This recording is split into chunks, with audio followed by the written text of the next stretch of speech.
사람의 모양으로 나타나사 자기를 낮추시고 죽기까지 복종하셨으니 곧 십자가에 죽으심이라. 아멘. 아멘.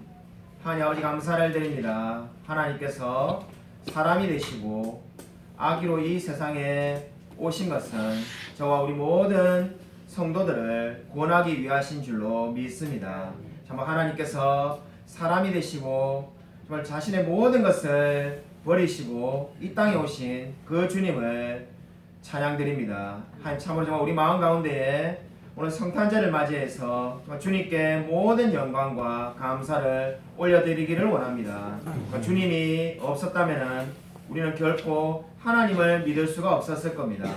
주께서 우리를 사랑하시고 자신의 모든 것을 버리시고 사람이 되신 그 놀라운 하나님께 우리가 날마다 기뻐하며 감사하며 찬양드릴 수 있도록 역사하여 주시옵소서. 아멘. 주님께서 우리 예배 가운데 함께하여 주실 줄 믿사오며 살아계신 예수 그리스도의 이름으로 간절히 기도드립니다. 아멘. 사도신경으로 우리의 신앙을 고백드립니다. 전능하사 천지를 만드신 하나님 아버지를 내가 믿사오며 그 외아들 우리 주 예수 그리스도를 믿사오니 이는 성령으로 잉태하사 동정녀 마리아에게 나시고 본dio 빌라도에게 고난을 받으사 십자가에 못 박혀 죽으시고 장사한 지 사흘 만에 죽은 자 가운데서 다시 살아나시며 하늘에 오르사 전능하신 하나님 우편에 계시다가 죄로서 산 자와 죽은 자를 심판하러 오시리라. 성령 믿사오며 거룩한 공예와 성도가 설교통하는 것과 죄를 사하신 것과 몸이 다시 사는 것과 영원히 사는 것을 믿사옵나이다. 아멘. 교동문 찬송가 뒤에 있는 교동문 120번을 찾으시기 바랍니다. 찬송가 뒤에 교동문 120번 성탄절 2번이 되겠습니다.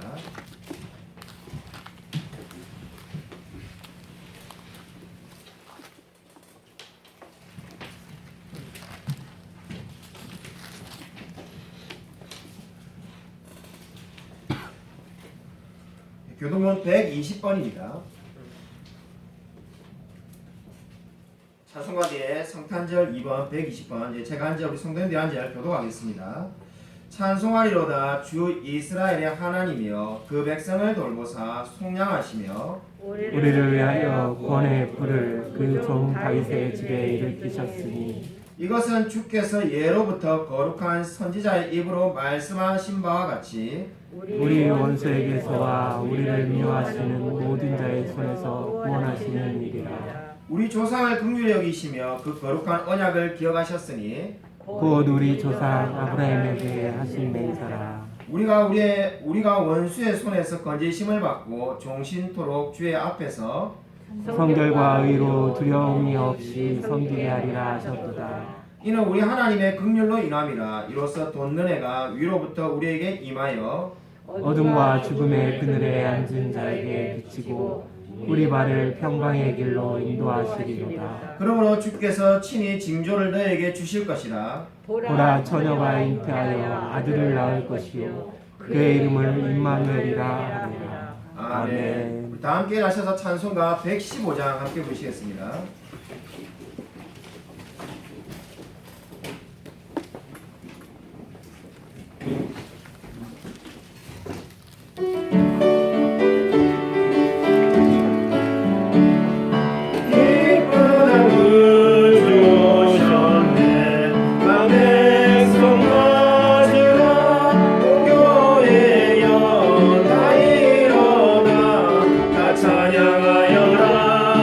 찬양하여라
다 앉으시기 바랍니다. 제가 음성기도 드리겠습니다.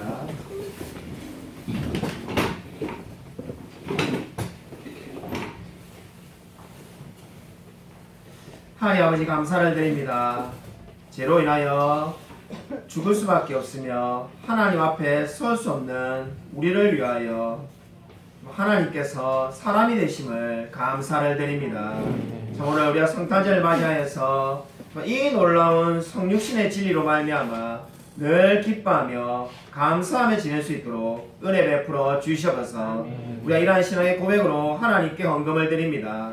아직까지 이 세상에 이 놀라운 진리를 알지 못하는 수많은 영혼들에게 우리가 이 헌금이 복음을 전하는데 기이 사용될 수 있도록 역사하여 주시옵소서.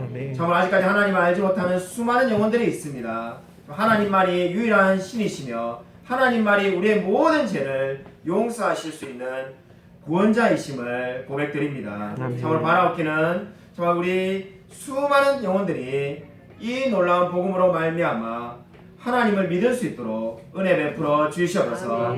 넘치는 교회도 우리 부흥할 수 있도록 하나님 역사하여 주시옵소서. 주님께서 2022년도 한 해 동안 붙들어 주심을 감사를 드립니다.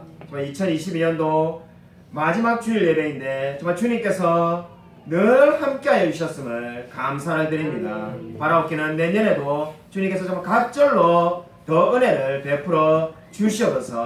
하나님께서 그렇게 역사하여 주실 줄 믿사오며 살아계신 예수 그리스도 이름으로 간절히 기도드립니다. 아멘.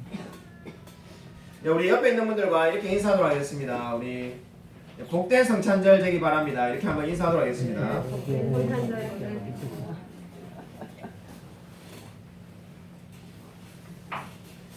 오늘 우리 주보를 참고해 주시기 바랍니다. 우리 주보를 보시면은 교회 소식 전하도록 하겠습니다. 송구영신 예배가 12월 31일 토요일 저녁 9시입니다. 시간을 잘 기억해 주시기 바랍니다.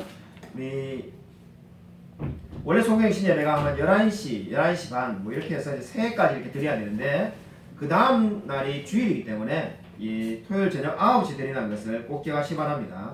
우리 송구영신 예배 관계로 이번 주 금요일에는 드리지 않고 송구영신 예배로 대신합니다. 다음 주 주일부터 우리 예배 시간이 변경됩니다. 중고등부 예배가 오전 9시, 유초등부가 오전 10시, 주일 낮 예배가 우리 오늘 지금 드리고 있는 10시 30분이 아니라 11시입니다.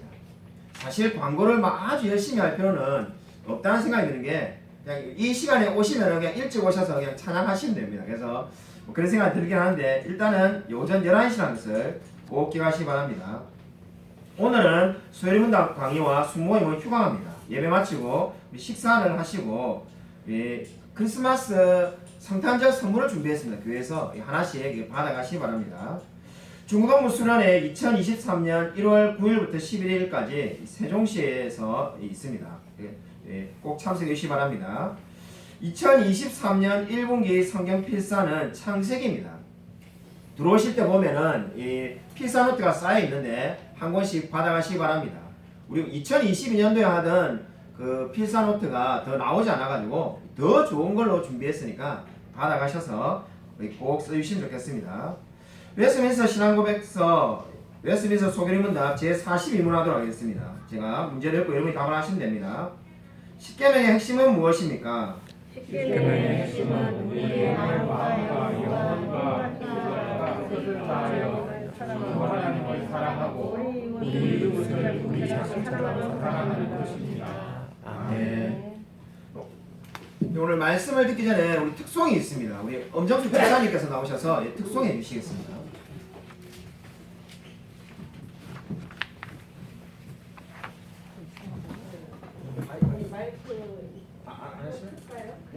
제가 이게 자국이 습관이 안 돼요. 주님 오신 걸 축하하면서 제가 찬송을 올립니다. 잘못해도 은혜 많이 받으세요. 네, 메리 크리스마스.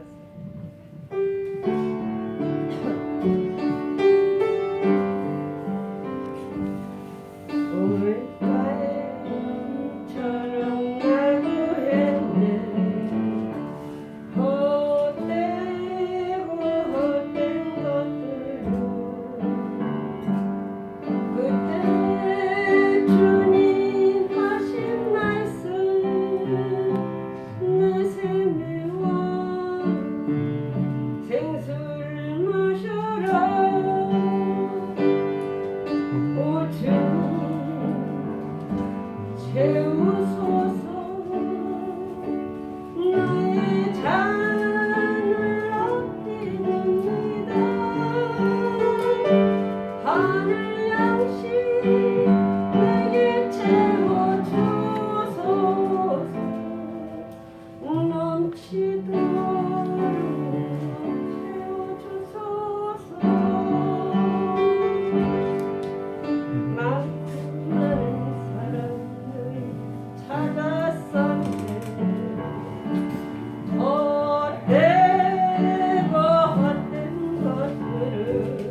감사합니다. 대한민국 감사합니다. 네, 다시 한번 우리 박수 한번 해. 감사합니다. 오늘 설교 말씀은 요한복음 2장 1절부터 11절입니다. 신약성경 요한복음 2장 1절부터 11절이 되겠습니다.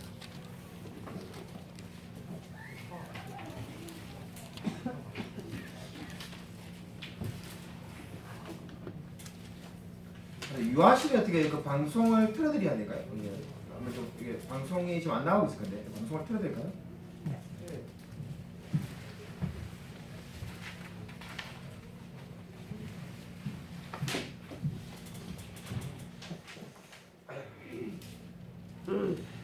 신약성경 144면에 있습니다. 요한복음 2장 1절부터 11절이 되겠습니다.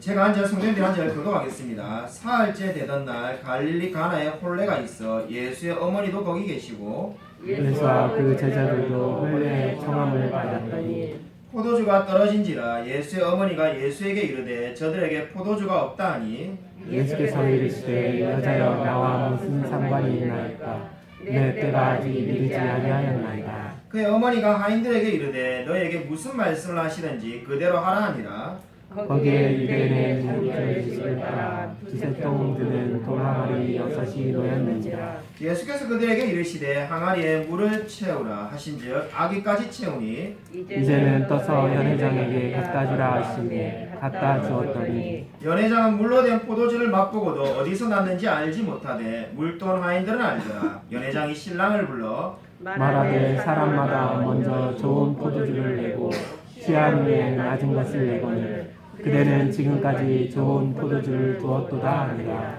함께 읽겠습니다. 예수께서 이 첫 표적을 갈릴리 가나에서 행하여 그의 영광을 나타내시매 제자들이 그를 믿으니라. 아멘. 오늘 설교 제목은 물을 포도주로 바꾸신 예수님입니다. 성탄절인데 제가 아기 예수님에 대해서 설교를 할까 고민을 하다가 이미 약 3개월 전에 예수님의 이적 설교하기 전에 누가복음에 아기 예수님에 대해서 말씀을 전한 적이 있습니다. 그래서 계속 이적 시리즈를 지금 설교하고 있는 중이니까 예수님에 대한 거니까 예수님의 이적 설교를 해야 되겠다고 해서 오늘 이 말씀을 정하게 되었습니다. 이 말씀은 저와 여러분이 너무나 잘 아는 말씀입니다. 사실 설교를 할 때 제일 부담되는 말씀 중에 하나는 여러분이 잘 모르는 성경의 어려운 말씀을 설교하기보다도 우리 성도님들이 잘 아는 말씀을 설교하는 게 사실 더 어렵습니다. 오늘 이 물을 포도주로 만든 이 이적은 예수님의 첫 번째 이적이 되겠습니다. 오늘 성경 말씀 보시면은 가나에 혼인잔치가 있는데 포도주가 떨어졌다는 말로 시작하고 있습니다. 포도라는 것이 뭘까요? 시편 104편 15절에 보면은 포도라는 것은 사람의 마음을 기쁘게 한다고 되어 있습니다. 한마디로 말해서 포도라는 것이 뭐라는 겁니까? 기쁨을 상징하는 겁니다. 그렇기 때문에 혼인잔치에서 포도주가 꼭 있어야 되는데 지금 떨어져서 없게 되었다고 말합니다. 이 상황에서 마리아는 부모의 권위를 가지고 예수님께 그 상황을 설명하며 이제 도움을 요청합니다. 사실 여기까지는 아주 평범한 이야기가 진행되고 있습니다. 근데 놀라운 것은 4절에 예수님이 갑자기 여자여 나와 무슨 상관이 있나이까 내 때가 아직 이르지 아니하나이다 이렇게 말을 한다는 겁니다.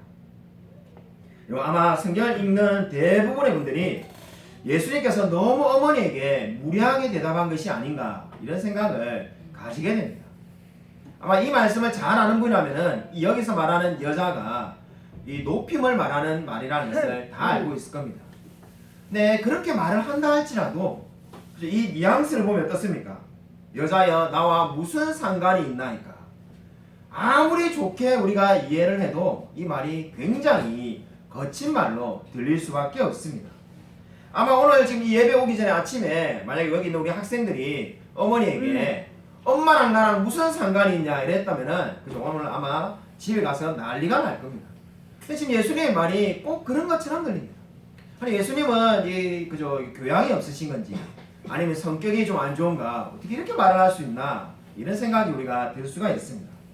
그리고 왜 예수님은 이런 식으로 마리아에게 말한 것일까요? 여자여 나와 무슨 상관이 있나이까 라는 말은 어떠한 의미가 있을까요? 두 가지의 의미를 담고 있습니다. 여기서 첫 번째 의미는 마리아와 요셉에게 예수님께서 순종하던 기간은 이제 끝났음을 이야기하는 겁니다. 누가복음 2장 51절을 보면은 예수님은 늘 부모에게 순종하는 분이었습니다. 예수께서 함께 내려가서 나사렛에 이르러 순종하여 받드시더라.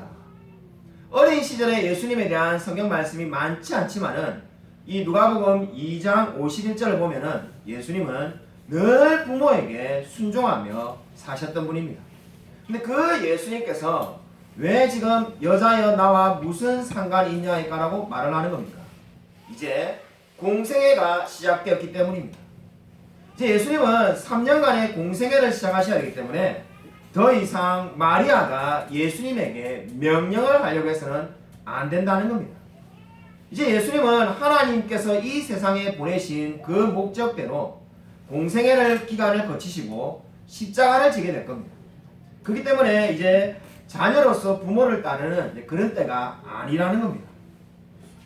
그래서 여러분 이 말씀을 보시면은 그 뒤에 나오는 말씀이 내 때가 아직 이르지 아니하였나이다 이렇게 말씀하고 있습니다.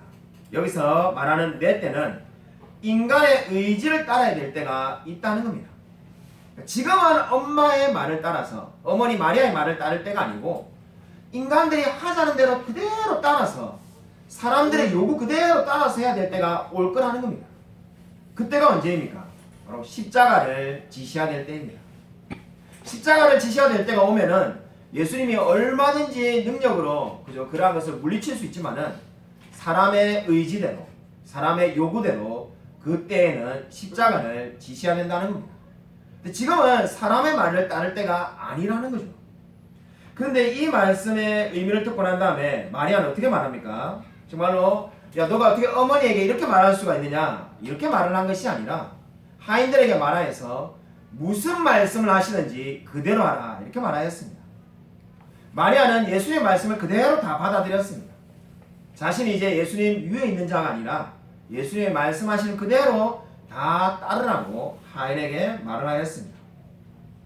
그러고 난 다음에 예수님께서 하인들에게 항아리에 물을 채우라고 하셨고 아기까지 그 물을 채웠다라고 말을 하고 있습니다. 그럼 이 말씀을 보면서 여러분 이런 생각이 들지 않습니까? 그냥 포도주가 필요하다면은 예수님께서 포도주야 있을지어다 이렇게 하면 될 것 같은데 왜 항아리에 물을 채우라고 하인들에게 시켰을까요?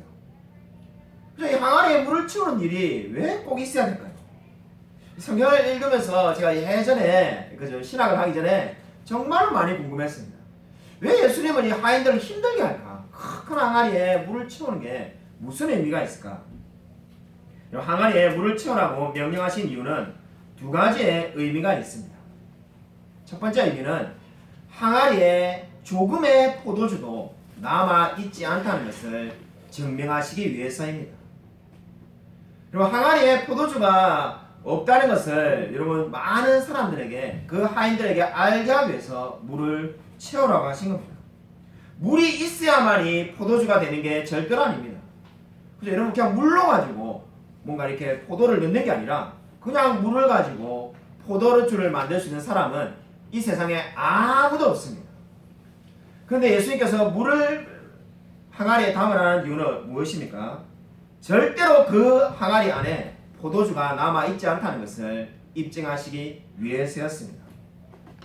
성경에 이와 같은 이야기가 또 있습니다. 엘리야를 보면은 엘리야가 이 바알 선지자들과 대결을 할 때 어떻게 했습니까? 이제 불을 내리는 대결을 하는데 제단에다가 물을 부으라고 말합니다. 그럼 불이 하늘에서 내려와야 되는데 그럼 어떻게 해야 되겠습니까? 이왕이면 마른 장작, 마른 나뭇가지가 있으면 불이 잘 타는데 물을 부으면은 사실 그저 거기에다가 불을 붙여도 불이 잘 안 붙습니다.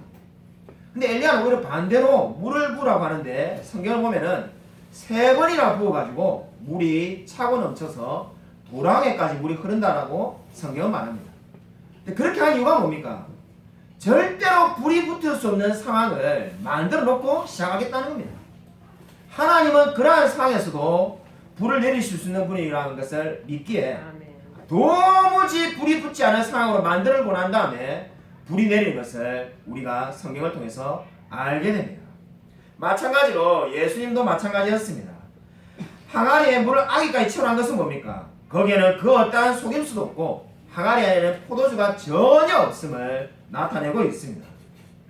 두 번째로 예수님께서 항아리에 물을 채우라고 명령하신 이유는 그리스도께서 복을 주시기 전에는 먼저 명령을 내리시기 때문입니다.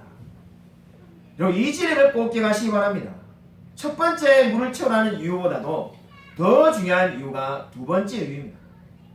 하나님께서 저와 여러분에게 은혜를 베푸시기 전에는 먼저 말씀을 하신다는 것을 기억하시기 바랍니다.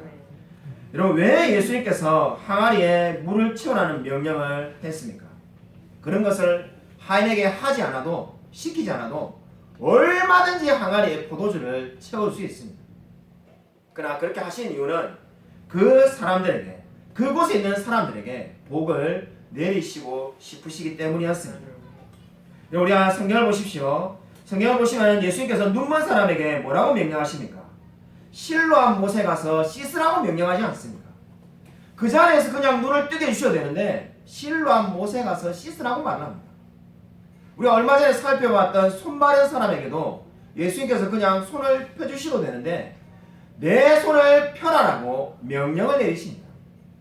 그 이유는 반드시 하나님께서 은혜를 베푸시기 전에는 말씀을 선포하시기 때문인 줄로 믿으시기 바랍니다. 여러분 이 영적인 원리를 꼭 기억하시기 바랍니다. 하나님은 늘 은혜를 베푸시기 전에 말씀을 선포하십니다. 아멘. 여러분 예수님을 믿지 않는 분 중에 제가 이렇게 말하는 분을 들은 적이 있습니다. 정말 하나님이 나를 사랑하면은 내가 하나님을 믿든지 말든지 그냥 누군가 나에게 와서 전도를 해가지고 교회 가자고 하기 전에 그냥 자고 일어나니까 내가 저절로 믿는 상태가 되게 만드시면 안 됩니까? 이렇게 말하는 걸 본 적이 있습니다. 그냥 막 이렇게 그 성도들이 그죠 우리가 막 건빵 전도하고 아니면은 그저 유튜브에 제 설교를 친구들한테 줘가지고 우리 목사님 설교 한번 들어봐라 하고 막 이렇게 복잡한 과정을 거치지 말고 그냥 사랑하는 성실아 너는 오늘부터 하나님의 자녀다 해가지고 자고 일어나니까 교회 가야지 나는 주님의 자녀입니다. 뭐 이렇게 역사하시면 안 됩니까? 라는 말을 들은 적이 있습니다. 절대로 그러한 일은 일어나지 않습니다. 왜 그렇습니까? 하나님은 복음의 은혜를 베푸시기 전에 먼저 말씀으로 역사하시기 때문입니다. 바로 그 원리를 지금 오늘 가르쳐주고 있습니다. 저와 여러분에게 우리가 수많은 사람들에게 우리가 복음을 전할 때 뭐라고 말을 합니까? 믿지 않은 영혼들에게 주 예수를 믿으라 그리하면 너와 내 집이 구원을 얻으리라 이렇게 말하지 않습니다. 우리 교회 성도님 그 차 뒤에 보니까 이 성경 구절을 적어놓으신 분이 있으신데 그렇게 우리가 복음을 선포하는 이유가 어디에 있습니까? 소요리문답을 공부하신 분들은 다 알 겁니다. 우리가 지금 소요리문답을 공부하고 있는데 첫 번째 성경에 말하는 진리가 뭡니까? 죄인은 스스로 하나님 앞에 나올 수가 없습니다. 스스로 하나님을 찾을 수 없고 스스로 하나님 앞에 나올 수 없는 자들에게 왜 우리가 주 예수를 믿으라고 말을 합니까? 논리적으로 맞지가 않지 않습니까? 그렇게 하는 이유는 바로 하나님의 말씀을 선포할 때 하나님께서 역사를 일으키실 줄로 믿기 때문입니다. 그럼 오늘 성경을 보십시오. 포도주가 필요한데 항아리에 물을 채우라는 명령이 인간적으로 보면 얼마나 어리석습니까? 상식적으로 말이 안 되는 명령이지 않습니까? 그러나 그 말씀에 순종할 때 놀라운 이적이 일어난 줄로 믿으시기 바랍니다. 아멘. 이것이 바로 하나님의 방법입니다. 정말 하나님은 도무지 말이 되지 않는 것처럼 보이는 명령을 하실 때가 있습니다. 그러나 그 명령에 순종할 때 놀라운 이적이 나타날 줄로 믿으시기 바랍니다. 아멘. 여러분 오늘 이 항아리에 물을 채운 결과가 9절에 나옵니다. 우리 9절 말씀을 우리 같이 한 목소리 한번 읽겠습니다. 네, 시작. 연회장 물로 된 포도주를 맛보고도 어디서 났는지 알지 못하되 물 떠온 하인들은 알더라. 연회장이 신랑을 불러 물로 된 포도주를 물이 포도주를 맡기고 난 다음에 연회장은 먹고도 도무지 이 포도주가 어디서 나왔는지 알 수가 없었습니다. 그러나 하인들은 다 알고 있죠. 그럼 자기들이 물을 채웠기 때문에 이 그 포도주가 물에서 바뀌었다는 것을 다 알고 있습니다. 그럼 저와 여러분이 정말로 하나님의 은혜를 받고 싶습니까? 정말로 놀라운 하나님의 이적을 보고 싶습니까? 그러면 먼저 항아리에 물을 채워야만 합니다. 아멘. 때때로 우리가 보면은 하나님께서 전혀 우리의 삶에 도움이 안 될 것 같은 명령을 내리실 때도 있습니다. 그러나 그 말씀에 순종할 때 하나님께서 놀랍게 역사를 일으키실 줄로 믿으시기 바랍니다. 아멘. 여러분 저와 여러분이 정말 하고 있는 그 모든 일이 어떠한 일이지 간에 분명히 하나님께서 말씀하신 일인 줄로 믿으시기 바랍니다. 아멘. 정말 어제 놀라운 일이 났습니다. 여러분 제가 우리 카톡방에 올린 것처럼 이 성탄 준비를 하기 위해서 제가 교회에 나와 있는데 오후에 교회 전화가 울렸습니다. 그때 우리 박정사모랑 통화를 하고 있었는데 교회 전화가 울리니까 내가 급히 전화를 받아야 되니까 끊겠다라고 말하고 전화를 받았습니다. 사실 전화를 받을 때 지금 우리 교회에 전화 오는 전화에 정말 95% 이상이 안 받아도 되는 전화입니다. 95%도 넘을 것 같은데 다 뭐 여론조사 아니면 뭐 물건 사라 뭐 하여튼 이상한 전화만 오길래 그런 전화니까 뻔하지만은 일단 받고 다시 박지영 사모에게 통화해야 되겠다 이렇게 생각하는데 전화를 받자마자 목사님 제가 교회에 찾아가려고 하는데 지금 계시죠? 이러길래 예 그렇습니다 이러니까 자기 부부가 내년부터 우리 넘치는 교회를 다닐 거라고 그렇게 말씀하시는 겁니다. 그러고는 이제 전화를 끊었습니다. 제가 누군지도 모르는 분이고 자기 소개도 안 하셨습니다. 마음이 뭐 얼마나 급하셨으면은 자기 소개도 전혀 없고 이분이 누군가 부부가 찾아오셨는데 제가 처음 보는 분이었습니다. 물론 이야기를 들어보니까 남편분이 지난 여름에 주보를 한 장 이렇게 평일날 오셔서 가져가셨다고 하는데 설명을 들으니까 토요일날 가져가셨다는 분이 기억이 났습니다. 그 분들이 이 서울에 있는 교회를 다니시는데 이제 향남에 있는 교회로 옮기려고 여름부터 교회를 찾다가 유튜브에서 설교를 듣고 우리 교회에 오시기로 결정을 하셨다는 겁니다. 그래서 오셨을 때 이미 마음에 다 결정을 하고 오셔가지고 등록도 다 하고 이미 마음에 뭐 다 준비가 되신 분들이었습니다. 제가 그래서 우리 교회 뭐 이렇게 이것저것 이야기를 하면서 소개를 하려고 제가 우리 교인들은 이 조그만한 교회인데 이 작은 교회인데도 저를 안식월을 보내가지고 제가 9월에 안식월도 갔다 왔습니다.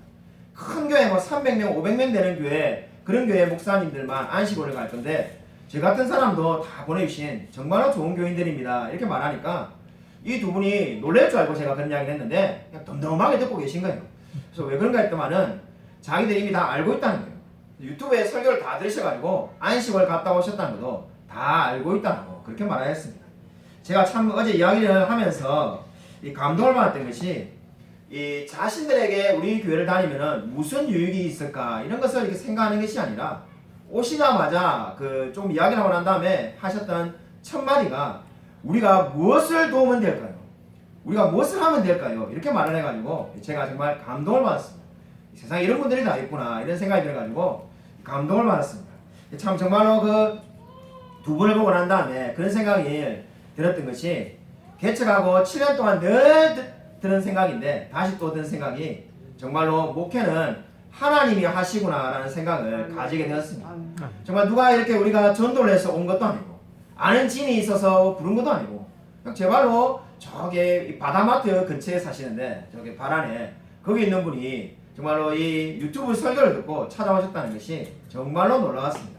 여러분 정말로 하나님께서 정말 이적을 베푸셨다는 생각을 저희는 하게 되었습니다. 정말 우리 시대에 이적이 있다면 이런 것이 이적이지 않겠습니까? 여러분 정말로 하나님께서 모든 것을 채워주시는 줄로 믿으시기 바랍니다. 아멘. 오늘 성경을 보시면은 물로 포도를 만들었습니다. 물로 포도주를 만들었는데 그러면 이 이적의 의미가 무엇일까요? 두 가지 의미가 있습니다. 첫 번째는 그리스도께서 자신을 위하여 이 모든 이적을 하신 것이 아니라는 겁니다. 이 예수님께서 지금 이 이적을 만드셔서 베푸셔서 자신에게 유익한 것은 아무것도 없습니다. 포도주가 떨어졌을 때 제일 곤란한 사람은 당연히 신랑과 신부이고 그 가족들일 겁니다. 근데 여러분 한번 생각을 해보십시오. 이 포도주가 없으면은 잔치가 물론 아무래도 초라해질 겁니다. 그러나 포도주가 없다고 해서 삶에 엄청난 불편이 있는 게 아닙니다. 여러분 우리가 이때까지 지금 7번째 이적을 살펴보고 있는데 우리가 이때까지 살펴봤던 이적과 오늘 이 말씀의 차이가 어디 있습니까? 지금까지 있었던 우리 모든 이적들은 예를 들면 손 마른 사람이나 38년 된 병자라든지 눈면 소경들은 생활하는데 엄청난 불편이 있습니다. 손이 오그라들어 있고 앞을 못 보고 얼마나 사는데 힘들겠습니까? 근데 오늘 이 이적은 그저 이 이적을 베풀지 않는다고 해서 그들의 삶에 엄청난 제약이 있는 게 아닙니다. 근데 왜 예수님은 이 이적을 일으키셨습니까? 정말로 그에게 있는 사람들이 힘들어하고 어려워하는 것을 예수님께서 이해하시고 이적을 베푸셨다고 성경은 말씀하고 있습니다. 한마디로 오늘 이 이적은 무엇을 의미하는 겁니까? 진정으로 그들의 필요를 하나님께서 채워주신 겁니다. 여러분 예수님께서는 어떤 분이셨습니까? 자신을 위해서는 빵 하나도 만들지 않은 분이었습니다. 광야에서 40일간 생활하실 때 마귀에게 어떤 유혹을 받았습니까? 돌을 떡으로 만들라는 시험을 당하였습니다. 얼마든지 만들 수 있지만은 자신을 위해서는 떡 하나도 빵 한 조각도 만들지 않은 분이 예수님이었습니다. 근데 지금 이 사람들을 위해서는 무엇을 하신 겁니까? 물을 포도주로 만들어서 그들의 삶을 지금 채워주고 계신 줄로 믿으시기 바랍니다. 여러분 예수님은 어떠한 분이십니까? 그들이 필요한 모든 것들을 다 채워주신 줄로 믿으시기 바랍니다. 아멘. 여러분 오늘 성탄절입니다. 여러분이 아마 성탄절 하면은 이 교회를 오래 다니신 분들은 그런 이야기를 다 알고 계실 겁니다.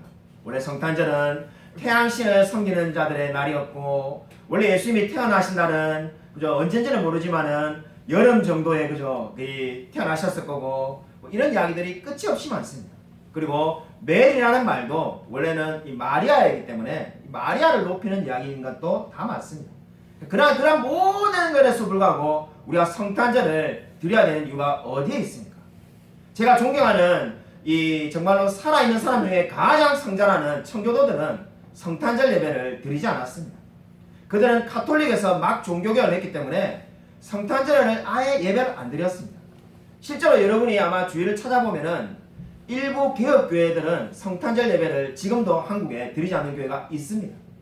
제가 지금도 잊혀지지 않는데 서울의 영광교회 부목사로 있을 때 90세 다 된 권사님이 저한테 울면서 성탄절 전주에 자기 딸을 꼭 설득해달라고 붙들어가지고 이분이 정말 살날돌 만난 분이 왜 이러신가 했더만은 자기 딸이 이단에 빠진 것 같다고 성탄절 예배를 한 번도 안 드린다는 거예요.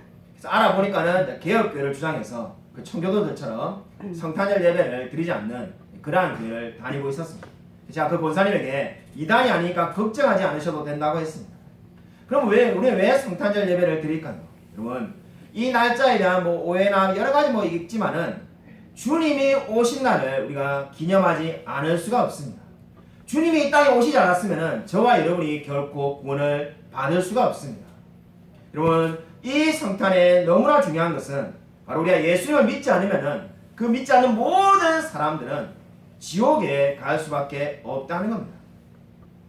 목사님 성탄절 날 무슨 지옥을 이야기합니까? 주님이 오신 것이 저와 여러분을 지옥에 갈 것으로부터 구원하시기 위해서이기 때문에 그 말을 할 수밖에 없습니다. 그럼 지옥이 어떠한 곳일까요? 존경하는 청교도 중에 리차드 백스터라는 분이 있습니다. 그분의 책을 보면은 그분이 지옥에 대해서 이렇게 생각을 하는 것을 적어놓고 있습니다. 지옥이 어떤 곳인가? 지옥은 자기가 상상을 해보니까 황금을 좋아하는 사람들은 지옥에 갔을 때 황금을 계속 그 입에 먹으라고 들어붙는 것이 지옥일 거다라는 부분이 있습니다. 여러분 한번 생각을 해보십시오. 황금을 우리가 먹고 어떻게 살겠습니까? 영원히 황금을 먹고 살라는 것이 지옥일 거라고 리차드 백스터는 말하였어요. 여러분 정말로 하나님을 만난 사람입니까? 2022년도에 정말로 가장 중요한 질문은, 이 성탄의 가장 중요한 질문은 나는 정말로 하나님을 믿는 사람인가? 라는 질문입니다. 여러분 이 질문에 여러분은 뭐라고 대답할 수가 있습니까? 정말로 아멘이라고 대답할 수 있기를 주님의 이름으로 축원드립니다. 아멘. 예전에 제가 복음을 전하다가 순교하신 우리 순교사라고 말하는데, 교회사를 공부할 때 순교하신 분들에 대해서 책을 많이 읽고 자료를 모았던 적이 있습니다. 좀 한번 논문을 써보고 싶었던 적이 있었습니다. 그때 읽었을 때 영국에서 일어났던 한 사건을 보고 제가 책을 읽다가 운 적이 있습니다. 그 사건은 2명의 순교자를 이제 화형에 처하기 위해서 영국에서 이제 준비하고 있었습니다. 그 2명의 순교자가 예사롭지 않았습니다. 한 사람은 앞을 못 보는 사람이고 한 사람은 다리를 저는 사람이었습니다. 사람들이 나무 장작을 갖다 놓고는 전부 주위에 사람들이 둘러싸고는 이제 화형을 시키려고 합니다. 앞을 보지 못하는 이 전도자가 두려워가지고 어쩔 줄을 몰랍니다. 상황을 알 수가 없으니까 무슨 일인가 싶어가지고 두려워가지고 어쩔 줄 없어 할 때 다리를 저는 전도자가 확신을 주기 위해서 이렇게 말합니다. 1시간만 있으면은 당신은 앞을 보게 될 것이고 나는 다리를 절지 않게 될 것입니다. 형제여, 절대로 두려워할 필요가 없습니다. 이렇게 말하는 글을 읽은 적이 있습니다. 너무나 대단하지 않습니까? 화형을 당해서 이제 곧 죽게 될 건데 앞으로 1시간만 있으면은 자신들은 천국에서 눈을 뜨게 될 거고 다리를 절게 될 거라고 확신하는 모습을 보았습니다. 여러분, 이러한 사람이 바로 무엇입니까? 하나님을 만난 자의 모습입니다. 진정한 하나님을 만난 사람은 결코 이 세상을 두려워하지 않는 줄로 믿으시기 바랍니다. 아멘. 여러분, 물을 포도주로 만드신 이 이적의 두 번째 의미는 신자들이 자신의 삶을 염려할 필요가 없음을 보여주고 있습니다. 우리 11절 말씀을 우리 다시 한번 읽겠습니다. 네, 11절, 마지막 11절 말씀 같이 한 목소리 한번 읽겠습니다. 네, 시작. 예수께서 이 표적을 갈릴리 가나에서 행하여 그의 영광을 나타내시되 제자들이 그를 믿으니라. 아멘. 여러분, 그를 믿으리라는 말에다가 여러분 밑줄을 그으십시오. 그를 믿는다는 게 너무 당연한 것처럼 보이지만은 이 말은 정말 우리가 언뜻 생각하는 것보다 훨씬 더 우리에게 큰 의미와 은혜를 주고 있습니다. 영어 성경 읽는 분이라면은 영어 성경이 그를 믿으리라를 우리가 어떻게 할 수 있겠습니까? 학생부 예배라면 우리 학생들 영어 실력이 얼마나 되는지 한번 물어볼 건데, 그냥 언뜻 보면 어떤 생각이 듭니까? Believe the him 아니면 Believe in him 뭐 이렇게 될 것 같은데 Believe on him이라고 되어 있습니다. 근데 정확하게 우리가 이 원문의 의미를 따라간다면은 아마 Believe into him이라고 해야 될 겁니다. 무슨 말이냐면은 제자들이 이 이적을 보고 난 다음에 예수님 안으로 풍덩 빠졌다는 의미가 원문의 의미가 되겠습니다. 그냥 단순히 예수님을 믿게 된 건 정도가 아니라 이 물을 포도주로 만드는 이적을 자기들 옆에서 직접 보고는 아예 예수님 안에 푹 빠지게 됐다는 의미가 되겠습니다. 그렇기 때문에 그 이적 전까지 이 요한과 안드레 예수님의 제자들이 얼마나 예수님을 의지하였든지 아니면은 뭐 의지하지 못했든지 간에 상관이 없이 이 이적을 통해서 그들은 자신의 전 생애를 예수님께 드리기로 결심했다는 의미가 그를 믿으리라는 말씀의 의미가 되겠습니다. 그렇기 때문에 제자들은 이제 더 이상 염려할 필요가 없다는 것을 깨닫게 되었습니다. 물을 포도주로 만드시는 분이 자기들과 함께 있는데 무슨 걱정을 더 할 필요가 있겠습니까? 물을 포도주로 만드시는 분이 자신들과 함께 동행하는데 무슨 염려가 있겠습니까? 아멘. 그죠? 이 아멘이 잘 안 나오시는 거죠. 그죠? 이 부흥사분들 이렇게 되면은 막 아멘 할 때까지 계속 똑같은 말씀 하시는데 저는 그런 스타일이 아니어서 여러분이 물을 포도주로 만드시는 이 놀라운 예수님께서 저와 여러분과도 함께하고 계신 줄로 믿으시기 바랍니다. 아멘. 38년 된 병자, 맹인, 손 많은 사람 모두가 삶에서 이 큰 어려움을 겪는데 다 주님께서 그 문제를 해결해 주셨습니다. 여러분, 그리고 이 혼인잔치에 있는 문제, 바로 물을 포도주로 만드신 이유가 어디에 있습니까? 그 이유는 그들의 염려를 다 해결해 주시기 위해서 하신 줄로 믿으시기 바랍니다. 아멘. 여러분, 염려가 뭘까요? 염려라는 말에 영어의 어원을 예전에 한번 본 적이 있는데 질식시키다는 말이 영어의 worry, 염려하다는 말의 어원입니다. 그러니까 염려를 계속하면 사람을 질식시킨다는 거죠. 여기에 산소가 없으면 우리가 질식돼서 죽는데 화재가 난다든지 이러면은 염려가 바로 그렇다는 겁니다. 돈이나 건강이나 그런 염려를 계속하면은 사람이 질식되어서 죽는다는 것이 염려의 의미가 되겠습니다. 근데 예수님께서 오늘 이 물을 포도주로 만든 것은 저와 여러분이 하고 있는 그 모든 염려를 다 해결해 주신다는 의미가 되겠습니다. 인도에 어느 상류층의 한 사람이 염려를 가지고 여행을 떠난 적이 있다고 합니다. 그 사람이 여행을 떠난 것은 두 가지 질문을 해결하기 위해서였는데 첫 번째 질문이 나는 어떻게 하면 죄를 안 짓고 살 수 있는가? 두 번째 질문이 신은 정말로 존재하는가? 이 질문을 해결하기 위해서 그 상류층의 그 인도의 사람이 이제 전 인도를 돌아다니면서 여행을 하게 되었습니다. 여행을 하다가 우리가 너무나 잘 아는 간디를 만나게 되었습니다. 마하트마 간디를 만나고는 그 질문을 하고 난 다음에 대답을 들었습니다. 대답을 듣고도 충족하지 않았는지 계속 전도를 하고 다니다가 미국에서 온 선교사님을 만나게 된 겁니다. 그 선교사님한테 똑같은 질문을 또 했습니다. 나는 어떻게 하면 죄를 짓지 않을 수 있습니까? 정말로 신에 있습니까? 이거 너무나 여러분도 대답할 수 있는 쉬운 질문이지 않습니까? 선교사님이 이 사람이 간디를 만났다고 하니까는 간디 선생님은 뭐라고 대답했는지 먼저 한번 이야기를 해주십시오. 이렇게 말했다고 합니다. 그러자 마하트마 간디가 이렇게 말했다고 합니다. 자신의 모든 마음과 욕정을 가라앉힐 수 있을 때까지 좌정해서 자리를 잡고 앉아가지고 요가하듯이 계속 하십시오. 그렇게 하다 보면은 이 언젠가는 그 모든 염려가 사라질 때가 찾아올 겁니다. 이렇게 대답했다고 합니다. 근데 그 말이 무슨 대답이 되겠습니까?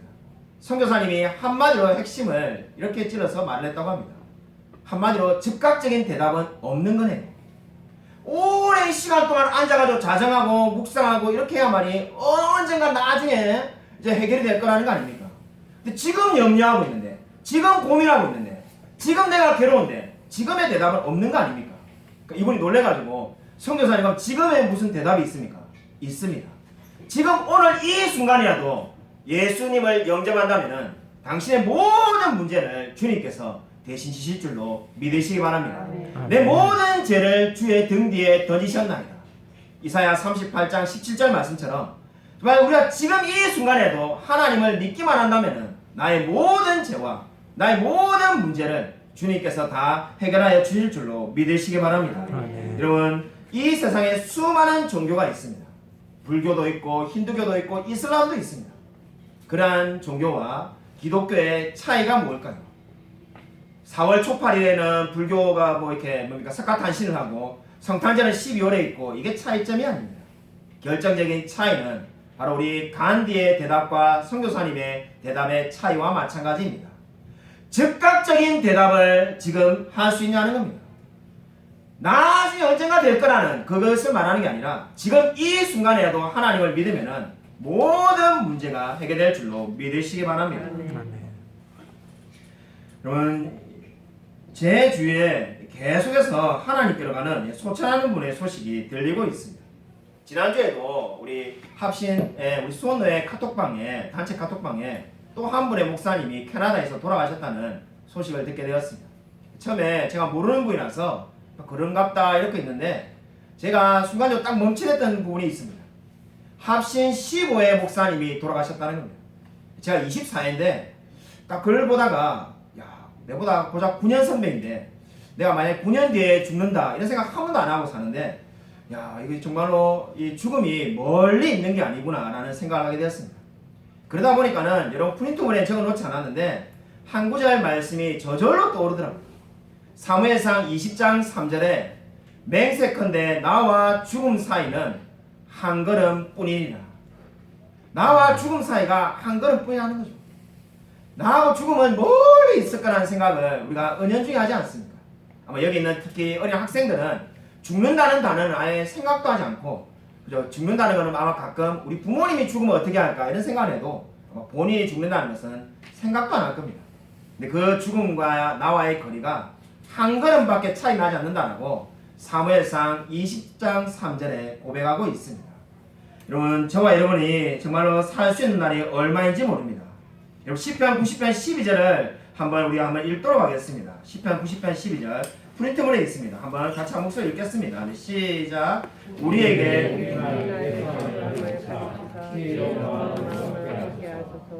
여러분 이 말씀에 대해서 마틴 루트가 우리 번역한 게 있습니다. 우리가 죽는다는 사실을 기억하도록 가르치사 우리가 지혜로워지게 하소서. 언제 우리가 지혜로워진다는 겁니까? 내가 죽는다는 사실을 기억할 때 지혜로워진다는 겁니다. 이 세상 사람들과 정반대지 않습니까? 세상 사람들은 누구나 다 죽는다는 것을 알고 있지만은 마치 영원히 살살처럼 살짜인처럼 계속 행동하며 삽니다. 근데 성경은 어떻게 말합니까? 내가 죽는다는 사실을 기억할 때 지혜로워진다라고 말씀을 하고 있습니다. 모든 사람에게는 죽음이 찾아올 수밖에 없습니다. 여러분 제가 최근에 책을 읽는데 이 지구상에 이때까지 살았던 사람을 역사가들은 1060억이라고 추정하는 것을 읽게 되었습니다. 1060억인데 지금 살고 있는 사람이 80억밖에 안 되니까 95%의 사람은 이미 다 천국이나 지옥 두 군데 중에 한 군데에 다 갔습니다. 저와 여러분도 언젠가는 그저 하나님 앞에 서게 될 날이 있을 겁니다. 그때 저와 여러분에게 가장 중요한 질문이 무엇입니까? 나는 정말로 예수 그리스도를 믿는 사람인가? 이 질문보다 더 중요한 질문이 그 어디에도 없습니다. 정말 저와 여러분의 인생의 가장 중요한 질문은 바로 하나님이 사람이 되신 그 예수 그리스도를 믿는다는 것을 기억하시길 바랍니다. 아멘. 여러분 예수님이 이 땅에 오신 것을 믿으시기 바랍니다. 아멘. 그리고 저와 여러분을 대신해서 모든 죄를 지시고 죽으셨으며 부활하셔서 지금도 살아 역사하는 줄로 믿으시기 바랍니다. 아멘. 아무쪼록 물을 포도주로 바꾸신 이 주님께서 저와 여러분의 삶에도 늘 함께 하실 줄을 믿고 늘 날마다 감사하며 살아가는 저와 우리 모든 성도님이 되시기를 주님의 이름으로 간절히 축원드립니다. 이 시간 우리 말씀을 생각하면서 1분간 통성으로 이렇게 기도하도록 하겠습니다. 하나님 진정으로 우리 마음 가운데에 물을 포도주로 만드신 그 놀라운 하나님을 우리가 믿고 있다는 것을 알고 우리가 늘 염려하며 살아가는 것이 아니라 하나님께 모든 것을 맡기며 감사하며 살아가게 해달라고 이 시간 기도하기 원합니다. 아울러서 예수님께서 정말 사람이 되셨는데 정말 그 이 놀라운 진리를 우리가 정말 땅끝까지 전하며 우리 정말 이웃에게 전하며 복음 전하며 살아갈 수 있게 해달라고 이 시간 우리 주여 한번 크게 외치고 간절히 통성을 기도하겠습니다. 주여 하나님 아버지 감사를 드립니다. 하나님께서 아버지 함께 하셔서 우리가 정말 이 성탄에 정말 하나님께 정말 예배드리며 나아가고 있습니다. 오늘 정말 말씀을 드린 것처럼 물을 포도주로 만드시는 그 놀라운 하나님께서 정말 우리의 삶 가운데 함께하여 주셔서 정말 주님 우리의 삶 가운데 동행하여 주셔서 우리가 염려하지 아니하며 걱정하지 아니하며 근심하지 아니하며 날마다 우리의 모든 삶을 주님께 맡기며 감사하며 기뻐하며 살아갈 수 있도록 은혜 부어주셔서 우리의 삶을 주님께 드릴 수 있게 되기 원합니다. 하나님께 온전히 맡길 수 있게 원합니다. 하나님 도와주셔서 우리의 정말 진정으로 모든 것이 정말 주님의 은혜라는 것을 믿고 나아갈 수 있게 되기 원합니다. 정말 하나님께서 사람이 되셨습니다. 하나님께서 자기를 낮추셔서 정말 우리의 모든 죄를 대신 지시고 구원하신 그 놀라운 주님께 무한한 감사와 영광을 올려드릴 수 있도록 역사해 주옵소서. 아버지 하나님 아버지 감사를 드립니다. 정말 이 성탄절에 정말 우리가 주님께 예배드릴 수 있게 해주심을 감사를 드립니다. 돌이켜보면은 2022년도 한 해 동안 하나님께서 우리에게 많은 은혜를 베푸셨음을 감사드립니다. 우리가 정말 받은 은혜를 하나님께 감사하며 날마다 기뻐하며 살아갈 수 있도록 은혜 부어 주셔서 정말 우리가 정말 늘 염려하며 걱정하며 우리의 미래를 근심하며 살아가는 것이 아니라 물을 포도주로 만드신 이 하나님께 모든 것을 맡기며 날마다 기뻐하며 찬양하며 살아갈 수 있도록 역사하여 주셔서 하나님께서 함께 하셔서 우리의 삶을 늘 은혜가 넘치도록 역사하여 주실 줄로 믿습니다. 하나님께서 우리의 삶 가운데 늘 동행하여 주실 줄 믿사오며 살아계신 예수 그리스도 이름으로 간절히 기도드립니다. 아멘. 우리 다 함께 하셔서 찬송가 123장 함께 부르신 후에 제가 축도드림으로써 예배를 마치겠습니다.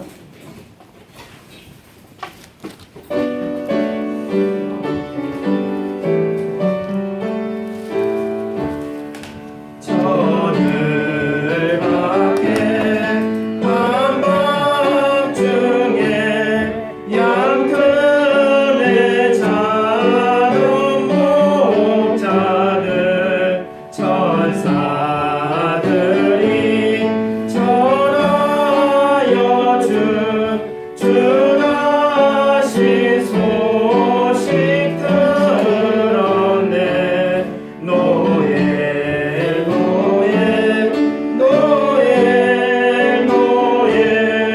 이스라엘 왕이 나셨네.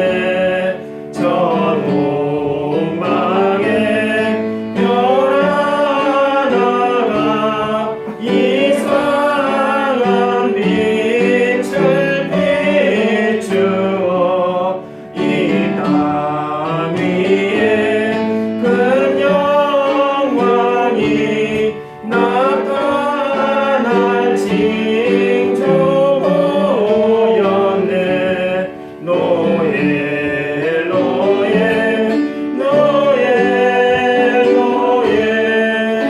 이스라엘 왕이 나셨네. 그 한 명이 베들레헴 향하여 바로 가더니 아기 예수 누구신지 그 위에 오자 멈췄네. 노예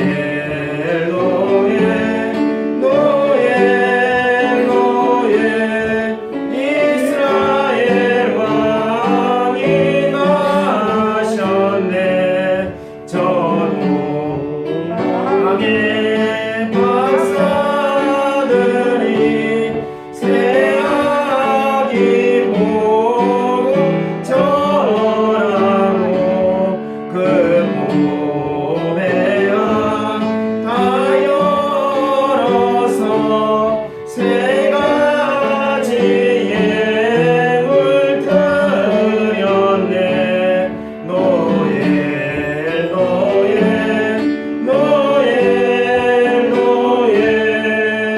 이스라엘 왕이 나셨네. 아멘.